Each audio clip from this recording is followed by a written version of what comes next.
Listening Test 1. This is a practice listening test which resembles the International English Language Testing System listening test. The test consists of 4 sections. Answer the questions as you listen to the recording. Note that the recording is played once only.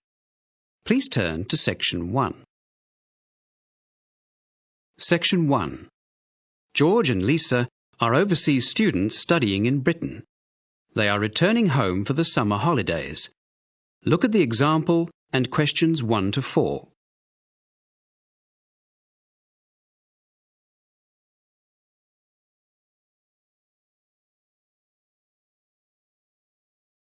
For each of the questions, 4 pictures are given.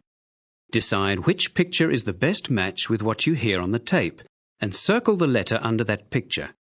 First, you have some time to look more carefully at questions 1 to 4.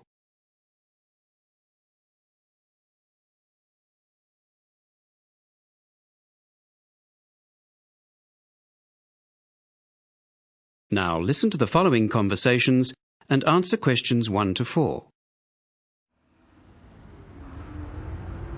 That'll be £23.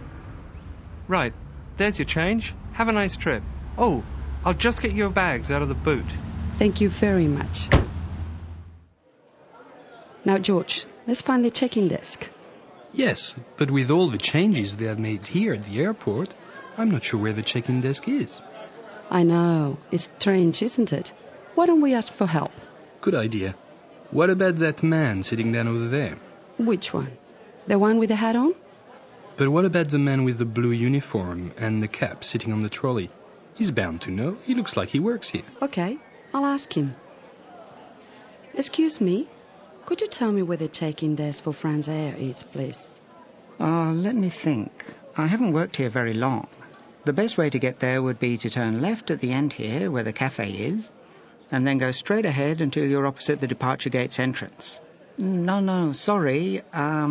It might be quicker to turn right as soon as you get past the cafe. And keep going along the corridor until you come to the sliding doors at the end. On the left. Yep, that's it. All the check-in counters are in a hall there. I'm pretty sure France Air is directly to your left as you walk in the hall. Thanks a lot. So it's left past the cafe and then right opposite... The bookshop. You can't miss it. Come on then, Lisa. We don't want to be late. And I want some time to get a cup of coffee and look around the bookshop. Okay, George, but I want to go and wash my hands first. I'll meet you at the check-in desk. George now speaks to the clerk at the check-in counter. Listen to the conversation and fill in the information on the excess baggage form in the spaces numbered 5 to 13. First, you have some time to look at the form.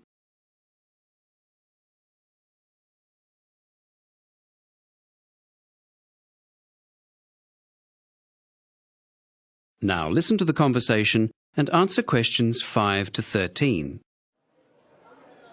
Good morning. Can I help you? Yes, I would like to check in for flight FA492. Very good. Can I have your ticket and passport, please? Yes, here you are. Okay, thanks. If you could just put your suitcase on the scales. Oh, I also have this extra box that I want to take as well. Okay. Well, that's extra luggage, so I'll have to get you to fill out an excess baggage declaration certificate. It'll cost extra, I'm afraid. Let's see, £40 exactly. Ah, well, what's the form for? It's just a form you have to fill out, so if there are any problems, we'll know where you are and how to contact you. So, if you can give me a few details, I'll key in the information. Okay, then. Now, your passport says your name is Lavillier, is that right? Yes, George Lavillier. George, L-A-V-I-L-L-I-E-R-S. Good. Now, nationality, French. No, wait a minute. It's a Swiss passport. Well, yes. I live in France, but I was born in Switzerland. Swiss. Very good. Flight number FA492. Destination is? Paris. Are you connecting with any other flight in Paris, or will you be staying there? No, I'm spending my holiday in Paris. Well, Sèvres, just outside Paris. Okay, so what's the phone number there? Let me think. The country code for France is 33, and the number is 198614537. Right, so that's 33198614537. Yes, that's it. And can you tell me briefly what you have in the box? Well, there are some books, just university textbooks from last term, some clothes, and, oh yeah, my computer disks. Okay, thank you. And what would be the approximate value of the contents? Oh, quite a bit actually. About 150 pounds. That's all? There's your receipt for the box, your passport and ticket, and here's your boarding pass. Gate 7. You can board the plane in about 35 minutes. Have a nice flight. That is the end of Section 1. You now have 30 seconds to check your answers to Section 1.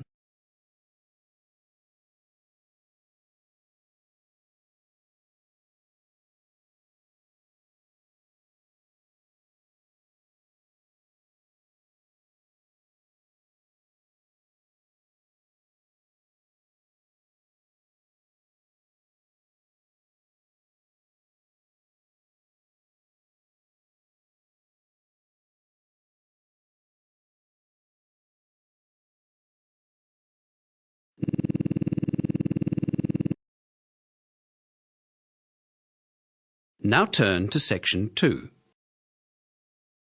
Section 2. You will now hear a short news item. Fill in the gaps in the summary of the news item with the correct word or phrase according to what you hear. The first one has been done for you as an example. You now have some time to look at the summary.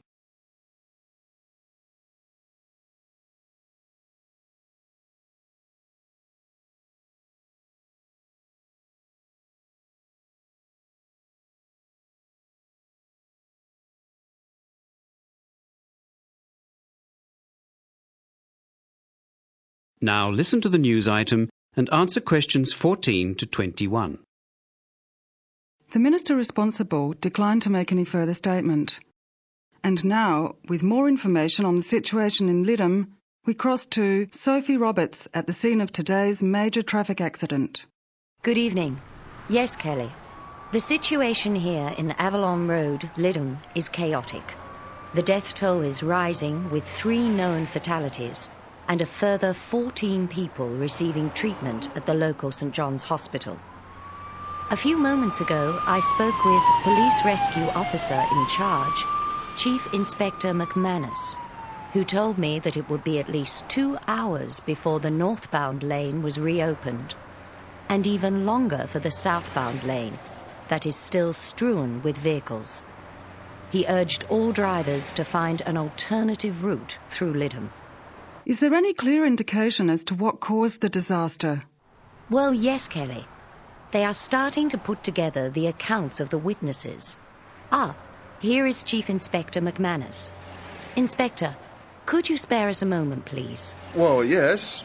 Just a moment, though. As you can see, I have a lot on right now. Yes, thank you. Now, tell me, do you have any more information for us? Yes. It seems, from what I can piece together so far from the statements that the witnesses have made, that the driver of a large articulated lorry lost control of his vehicle as he came down the road there.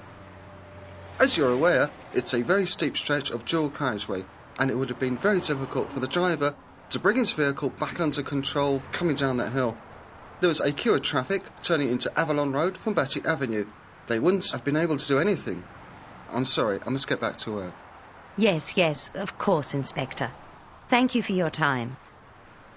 I also have with me Mr. Ted Higgins, a local shopkeeper, who told us that he heard the lorry sounding its horn before the accident. Well, I was just unloading my van outside the shop here, and I heard this horn. You know, much worse than an ordinary car horn, and it just went on and on, getting louder and louder. And then I think I was still holding a box of tomatoes, and there was this huge lorry coming down the road. horn going and the lights on, travelling real fast.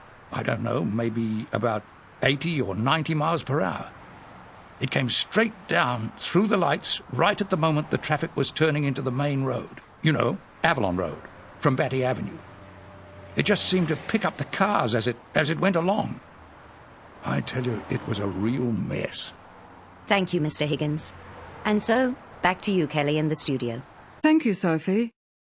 Anyone wanting further information regarding those injured in the accident should ring St John's Hospital, which has set up a hotline, and the number is 0171 389 1778.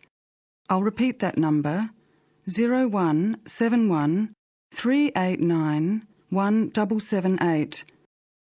And now, with all the news of sport, here is Charles Oakton. That is the end of Section 2. You now have 30 seconds to check your answers to Section 2.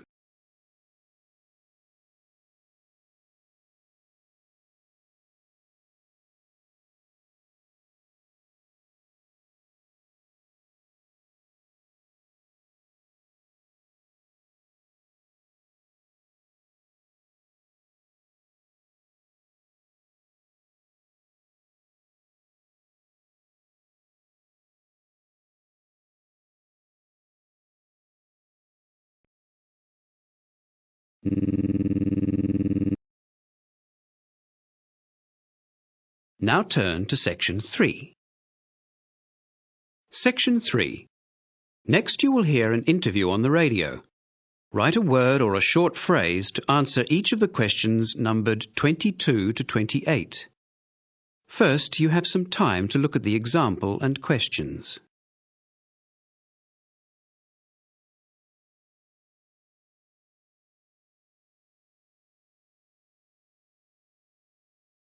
Now listen to the interview and answer questions 22 to 28. Good afternoon and welcome to Working Lives. My name is Sue Holt. This week we continue our series by looking at a job that is often thought of as adventurous, exotic and highly desirable. We're going to take a behind-the-scenes look at the airline hospitality industry. What is the reality behind the smart uniform and ever-ready smile of the flight attendant? We're lucky enough to have in the studio Julie Nevard, who works for British Air World and is a senior member of the cabin crew staff. Thank you for finding the time to speak to us. I know that you must have a busy schedule. My pleasure. Yes, it is a very full-time job. But I think you realise that very early on in your career. How long have you been involved in in-flight hospitality? Well, I trained for a year at the British Air World Training School, and I'd already taken a diploma in hospitality and tourism after I left school. So, all in all, about 5 years. No, more like 6 years. So your training was at college? Well, yes, the preliminary training. But then the British Air World Training course in Manchester was a more specialised hospitality course. I suppose you could call the diploma my major professional qualification. I see. Now tell me, is the job as glamorous as most people believe? Absolutely not. Of course, there are many good things about the job. You know, you never know where you might be going. For example, I still get excited when I see the new roster for the first time, knowing I'll soon be off somewhere I haven't been before, on a new route. The best thing, of course, is that all the time I'm meeting new people. But people don't realise that what I get to see most of is the inside of hotel rooms, and most hotel rooms are pretty similar. Also, it's like I'm working, but the majority of my passengers are on holiday. Sometimes it's hard to deal with all their demands. There are times you just want to shout, "I'm doing my best. I've got a job to do. Leave me alone." But that doesn't happen very often. Then tell me, what is your main responsibility during a flight? That's hard to say, really. Well, we're responsible for all the needs and demands of each and every passenger, for up to 10 hours on some long-haul flights, not to mention the safety of the plane and all the passengers. I suppose if I have to come up with a single answer, it'd be passenger comfort. Do you find yourself going to the same places often? There are 4 or 5 major destinations that we fly to more regularly than others. Yes, I've got to know some cities very well. Oh, really? Which destinations are those? Well, there's Paris, Frankfurt, Rome, Kennedy. Kennedy Airport in Los Angeles? New York.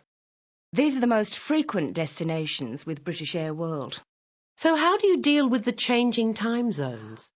It's something you just have to get used to. Everybody in the industry has a special tip to beat jet lag on longer flights. But me, I just make sure that I'm regularly changing the time on my watch. I find that if I change the time little by little and fairly frequently, well, that seems to work well for me. You see, I have 2 watches. The one I'm constantly adjusting, and the one with the original time at departure. That sounds like a good idea. In the next part of the radio interview, complete the table with no more than 3 words for each answer. First, you have some time to look at the table and questions.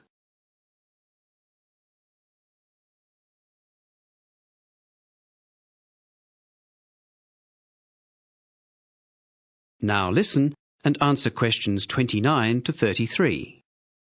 So, have you seen many changes in the type of services you offer? Oh, yes. These days the competition is much tougher. I suppose the result is that the consumer, the traveller, has a much better deal. Well, the seats are bigger, more comfortable than they were 10 years ago. The in-flight entertainment, the films, now they're all recent release blockbusters. They weren't 10 years ago. But the 2 biggest improvements have been to do with the smoking restrictions and the upgrading of the meals. Oh, right. Tell me about these 2 changes. Yes. The restriction on smoking has had a 2-fold benefit. Firstly, the atmosphere is much more pleasant. And secondly, the fire risk is greatly reduced. You know, we used to have people dropping cigarettes, burning the seats. A dreadful fire risk, can you imagine? Terrible. I, for one, never understood why anyone was ever allowed to smoke on aeroplanes in the first place. And the meals? With so many carriers vying for passengers on the same route, you just have to offer more. Vegetarian meals, choice of 2 hot meals, interesting, exotic, gourmet food. All this is now commonplace in our economy class galleys. And for the business and first class passengers, the food is as good as in any world-class restaurant. Top chefs, great presentation, nutritious ingredients. Really, quite lovely. And finally, what advice or words of warning would you give to school leavers considering a career in this industry? Well, that's a difficult question. I'd say think long and hard about why you want to do it. It's not all glamorous, and it can be very hard work. Julie, it's been fascinating talking to you. Thank you for your time. And just before we go, next week we will be talking to... That is the end of Section 3. You now have 30 seconds to check your answers to Section 3.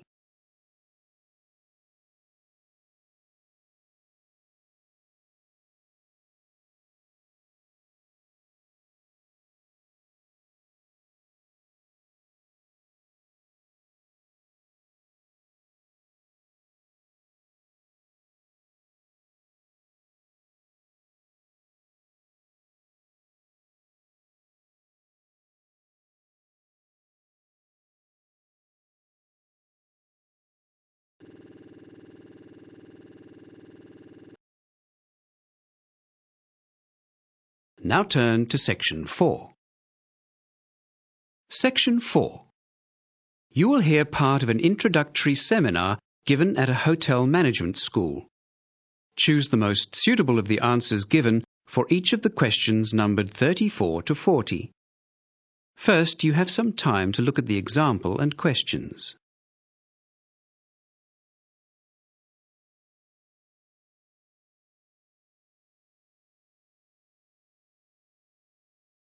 Now listen to the lecture and answer questions 34 to 40. Welcome to the first seminar of the International Hotel Hospitality and Management course. My name's Garth Walters, and I'm one of the career advisors at the school, and this afternoon I intend to give you an overview of the 4 core subject options available to you in this course, one of which you will need to choose as your core or main subject by the end of the first week. Each core subject prepares students for work in one of 4 major career areas: front desk and reception work, drink and bar service, restaurant service, and lastly, guest relations. For each area that I have mentioned, we will explore the personal skills required, the professional qualifications needed, and the career opportunities available. To start with, we are going to take a look at front desk and reception work. In some ways, the reception desk is both the face and the nerve center of a hotel. It's the first point of physical contact with the client, and a close and professional relationship should be immediately struck up. The psychology behind the need for creating a good first impression and maintaining it is fairly obvious. But how to do this effectively constitutes a major slice of the work that all students will be doing in the first few weeks of this course, regardless of the option that you choose. Now, the type of person who is best suited for front desk and reception work is self-confident, caring and sensitive, intelligent, and also able to work calmly in the glare of the public eye, when it's as busy as it often gets, without appearing to panic. The ability to speak more than one language is naturally a great asset in this job, as is clear diction and familiarity with switchboard operating systems, a technical skill that is taught only in the front desk and reception core option. Qualifications? Well, ideally, an associate diploma with at least one foreign language would be good, but this is not strictly necessary. You are encouraged, however, to take up another language. As for the career opportunities available, after a few years, competent front desk staff can begin working in reception management, that is, being responsible for the VIP guests and coordinating and arranging conferences and meetings at the hotel. We now move on to the second core subject option, drink and bar service. Usually, you need to have completed a recognized bar course to begin serving drinks in a top hotel, but you'll all be taught the basics, since a percentage of the work in each option is compulsory for all students. Obviously, an outgoing and lively personality are prerequisites for this type of work. Also, an ability to work late into the night. So, if you are a morning person, this type of work is definitely not for you.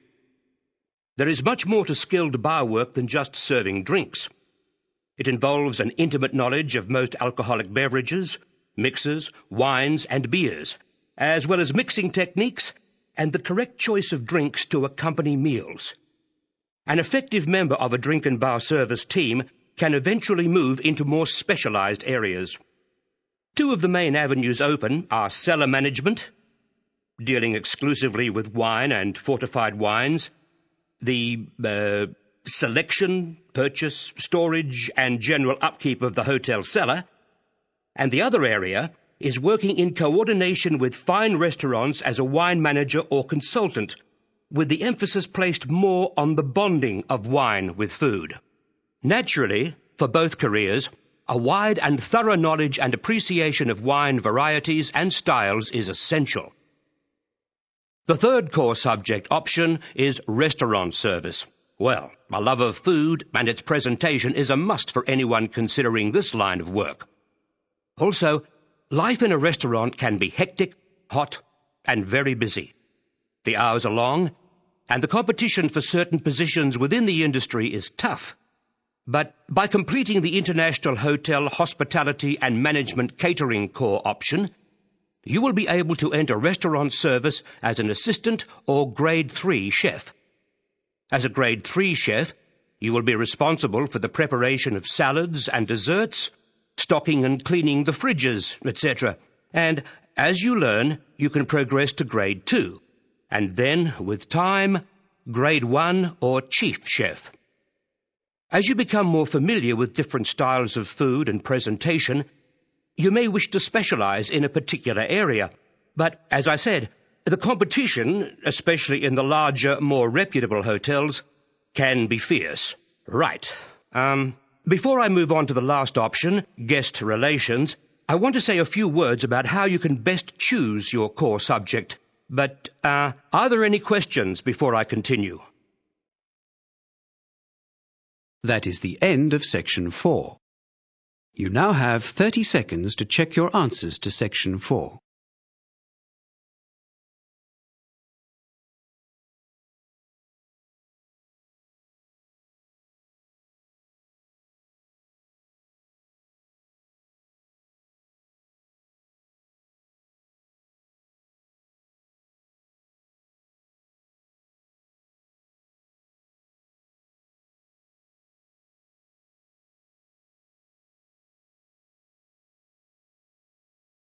You now have 1 minute to check your answers for the entire test.